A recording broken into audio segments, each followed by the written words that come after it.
اعوذ بالله من الشیطان الرجیم. بسم الله الرحمن الرحیم.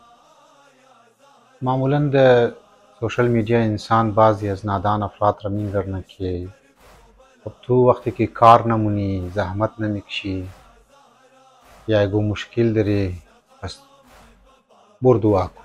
دعا را مورد تمسخر قرار میده، دعا را مورد مسخره کسته قرار میده، مذاق کسته دعا را و توهین هم مونه، علما را توهین مونه، دعاها را توهین مونه. برای ازی که انسان دعا کسته چرا کنه یا دعا باید کنه، بسیار زیاد جواب ها داده شده و کلانترین جواب شی است که منی کار کدو و دعا کدو یکو ٹکراو نیست، یا ای که گو انسان بسیار سست است، لیزی است و اگر دعامون دعایش قبول نموشه، ای هم مسلم است. خداوند متعال از انسانی سست، از انسانی لیزی است، انسانی که بیکار، انسانی که تگ است، بیزار است. روایات بسیار زیاد ده برای انسانی که کوشش داره و او را مورد تحسین قرار داده که زحمت میکشه، در هر میدان زحمت میکشه. قرآن گفته لیس للانسان الا ما سعی. سعی سعی و کوشش کی مونه، این مورد یک فرموله زندگی را بیان کرده که لیس للانسان، به انسان نیه مگر یکی کوشش کنه. یعنی انسان در مقصد کنه میرسه، انسان در هدف کنه میرسه مگر یکی کوشش کسته کنه. یک ازا دمانی روایات و علما که مو گوید انشاءالله تفصیل میتونی جواب بیدی که انسان چرا باید دعا کنه و اگر از اونجا دعا کنه خب پس چی لازم است انسان کار کنه، یا اگر انسان درو کارم مونه زحمت هم میکشه درو، چرا نیاز به دعا نداره، خب زحمت میکشم درو کارم. بریزی بسیار مفصل جواب ها داده شده که مو هم در زبان ازرگی انشاءالله یکو وقت مفصل جواب میدی.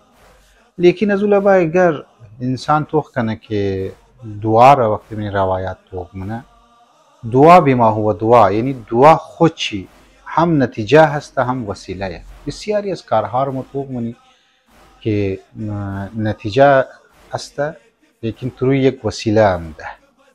مثلا اگر یک استودنت میخواهی ده امتحان پاس شون از 11م ده 12م بوره تارگیتش 12م است، باید امتحان 12م را بیده.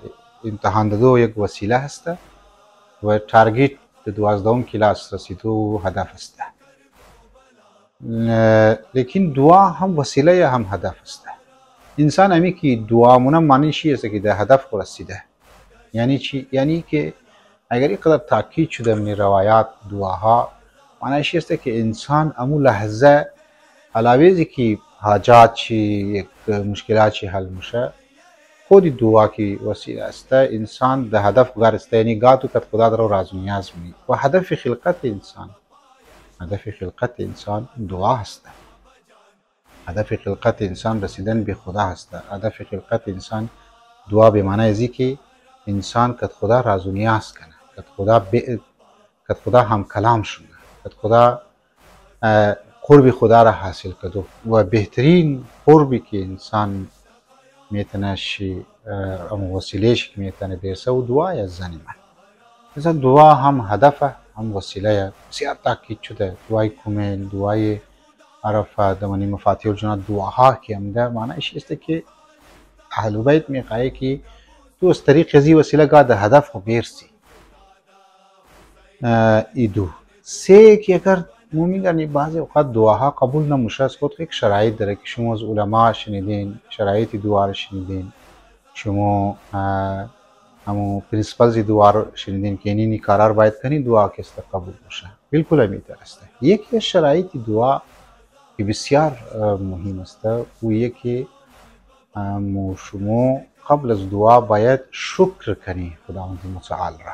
مو مای فوراً در دعا نالو فیغان شروع می، خدای نیر ندارم، پیسه ندارم، خدای ما قرضدار هستم، خدای کاروبار ما صحیح نیه، خدای ما زن ندارم، خدای ما اولاد ندارم، خدای ما انزی ندارم، یک بلوک نگاتیو کارهای شروع میگی.